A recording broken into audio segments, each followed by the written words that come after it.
दिल्ली में 1 महीना से विगत किसान आंदोलन कर रहे हैं, किस नज़रिया से देख रहे हैं?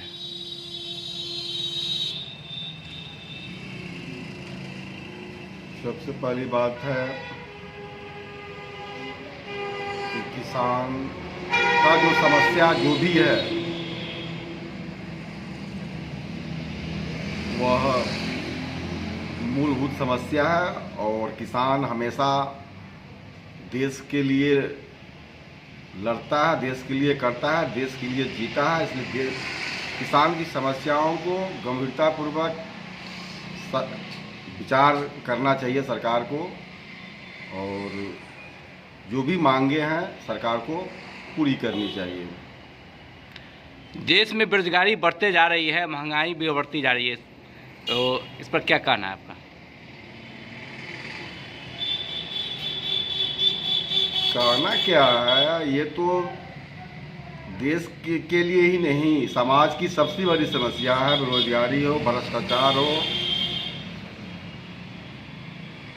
और यह जिम्मेवारी पूरी तरह से सरकार की है कि सरकार अपने नागरिकों के हितों की सुरक्षा कैसे करे। जो बच्चे पढ़ रहे हैं, जो नौजवान बेरोजगार हैं, उनके रोजगार की व्यवस्था कैसे करें।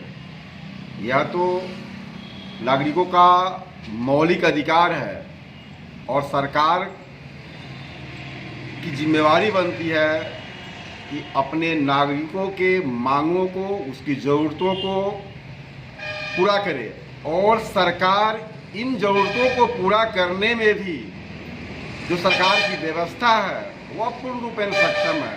हो सकता है कि हमारी सरकार ये जो बैठे हुए लोग हैं, चाहे प्रधानमंत्री हो या किसी प्रदेश का मुख्यमंत्री हो, वह सक्षम नहीं हो सकता है और इसी असक्षम नेतृत्व के कारण ही देश को गरीबी, बेरोजगारी सहित तमाम समस्याओं से जूझना पड़ता है। अगर सक्षम नेतृत्व हो तो देश की कोई भी समस्या, बड़ी समस्या नहीं हो सकती है। दिल्ली में आंदोलन किसान कर रहे हैं, उस पर आरोप लगाया जा रहा है विपक्ष पर कि विपक्ष को गुमराह कर रहे हैं किसान को।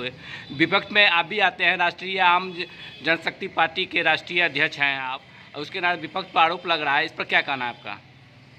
विपक्ष भी सरकार का ही एक हिस्सा है, समाज का ही हिस्सा है और जो सरकार की कमियां होती है, सरकार की कमियां नहीं, इसको इस मामले में ले सकते हैं कि जहां सरकार चूक करती है या जो काम जनता के हितों के लिए होना चाहिए, अगर वहां पर जनता के हितों की रक्षा नहीं होती है तो विपक्ष का काम है सरकार को आईना दिखाना और बताना कि आप यहाँ पर जो जनता के हितों की जो रक्षा होनी चाहिए, जो काम होना चाहिए, वह काम सरकार नहीं कर पा रही है और वह काम होना जरूरी है। तो विपक्ष तो सरकार का सहयोगी होता है। ऐसा नहीं है कि लोकतंत्र में विपक्ष को कभी भी निगेटिव, नकारात्मक भूमिका में नहीं देखना चाहिए सरकार को। सरकार का काम है कि विपक्ष जो सवाल उठाता है उसे गंभीरतापूर्वक सोचे, विचारे, तभी देश विकास कर सकता है, समाज विकास कर सकता है, देश की तरक्की हो सकता है। विपक्ष का नहीं सुनना, विपक्ष की बातों पर नजरअंदाज करना मतलब देश को गर्त में डुबा देना है।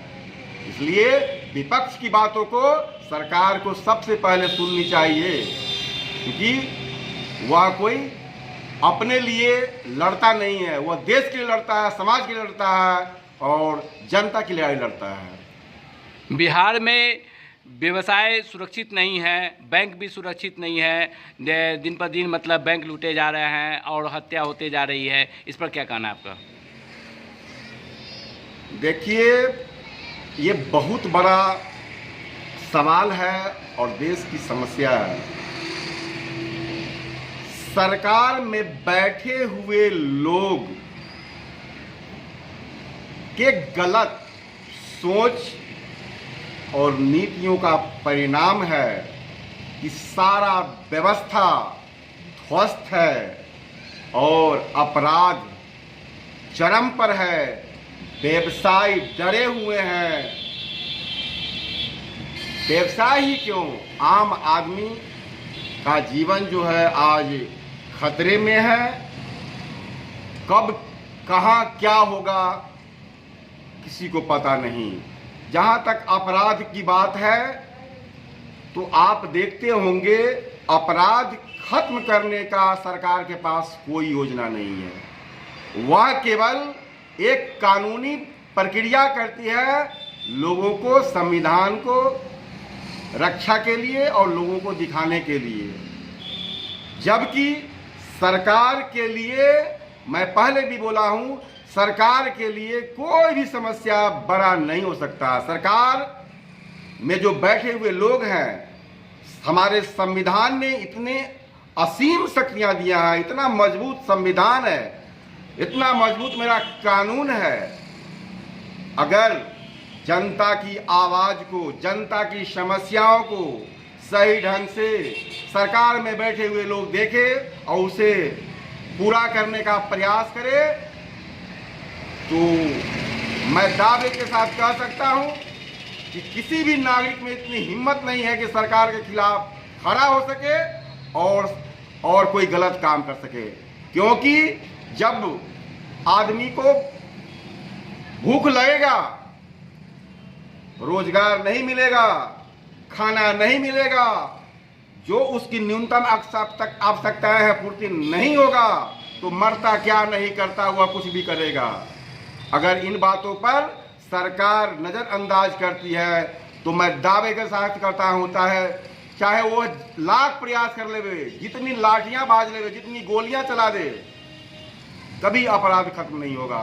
अपराध खत्म करने के लिए जनता की जरूरतों को पूरा करना पड़ेगा, नौजवानों की बातों को सुनना पड़ेगा, रोजगार पैदा करना पड़ेगा, तभी अपराध खत्म होगा।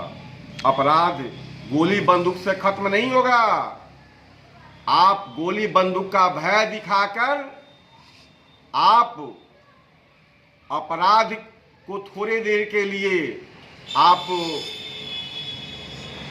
रोक सकते हैं, लेकिन थोड़े देर के लिए रोक सकते हैं, लेकिन वह और ज़्यादा विकराल रूप धारण करेगा। इसलिए सरकार अपनी जिम्मेदारियों का निर्वहन ठीक से करेगा तो कोई अपराध करने की हिम्मत नहीं कर सकता। उनकी आवाज़ को सुनना पड़ेगा।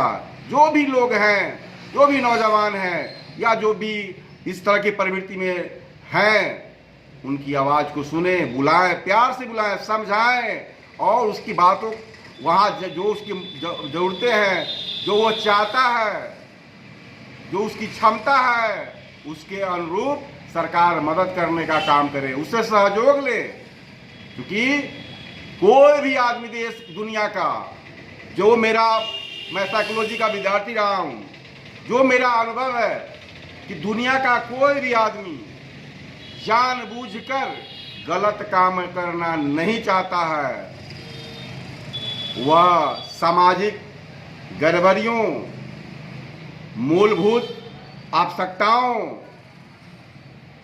के कारण ही जब उसकी जरूरतें पूरी नहीं होती है या कहीं से धक्का खाना पड़ता है, जब उसे अपमानित होना पड़ता है, जब कोई बात नहीं सुनता है, शासन हो या प्रशासन हो या समाज हो, तभी वह गलत काम की ओर या रुख करता है या सरकार के लिए, समाज के लिए परेशानी का कारण बनता है, तो जिसके कारण से सभी को उसका खामियाजा भुगतना पड़ता है।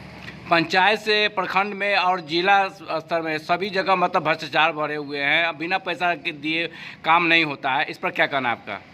सबसे पहले तो मैं बताना चाहूँगा कि इसके लिए तो पूर्ण रूपेण यह एक कैंसर से ऐसा बीमारी हो गया है, इसके लिए तो पूर्ण रूपेण सरकार जिम्मेदार है, कोई अधिकारी कर्मचारी जिम्मेदार नहीं है। एक तो आम जनता जिम्मेदार है कि वैसी सरकार चुनता नहीं है, जैसे तैसे लोगों को चुन लेता है, तो जैसे तैसे लोग जैसे तैसे ही काम करेंगे। दूसरा पहलू आपको मैं बताता हूं कि सरकार चाह लेवे तो किसी अधिकारी कर्मचारी को घूस देने के या घूस लेने की हिम्मत नहीं करेगा। न कोई घूस दे पाएगा न घूस ले पाएगा। सिस्टम में बदलाव की जरूरत है। सिस्टम में बदलाव हो जाए, कर्मचारी पर जिम्मेदारी फिक्स हो जाए, तो आपको कर्मचारी के लिए जाना नहीं पड़ेगा और आपको कर्मचारी धोखा या समय जो आपको बर्बाद करता है और जब आप परेशान करने का काम करता है और परेशान करके ही आपसे दोहन और शोषण और घूस लेने का काम करता है, वह स्वतः बंद हो जाएगा। जब खुद ही एक जिम्मेदारी फिक्स हो जाएगा, एक दिन फिक्स हो जाएगा कि इतने दिनों में यह काम आपको करके देना है और अगर उसमें कुछ खामियां हैं, उस त्रुटियां हैं, तो उसको दूर करने के लिए कंसर्निंग व्यक्ति से आप मिलकर और उसको प्रॉब्लम को दूर करें, फिर घूस लेने की प्रवृत्ति क्या, घूस लेना ही बंद हो जाएगा। आखिर जनता के पैसों से सरकारी कर्मचारियों का पैसा दिया जाता है और वही सरकारी कर्मचारी आम जनता को नौकर की तरह ट्रीट करता है, तो वह समाज या देश या वह सरकार कैसे चलेगा और कैसे काम हो पाएगा? ये तो बिल्कुल उल्टा काम हो रहा है। जिस अधिकारी कर्मचारी को जनता के सामने नतमस्तक होना चाहिए, उसके सामने जनता नतमस्तक होती है, फिर काम कैसे होगा? परिचय दिया जाए। मेरा नाम सुरेश कुमार है और मैं राष्ट्रीय आम जनशक्ति पार्टी का राष्ट्रीय अध्यक्ष हूँ। मुजफ्फरपुर लोकसभा से प्रतिनिधित्व के लिए लड़ाई लड़ रहा हूँ। 2 बार चुनाव भी लड़ा हूँ और हमारी सोच और हमारे पार्टी का जो सबसे बड़ा एजेंडा है, सरकार बनाओ सरकारी नौकरी पाओ, हर समस्या का एक उपचार, हर हाथ में हो एक रोजगार। जब हाथ में होगा रोजगार नहीं उठाएगा कोई हथियार।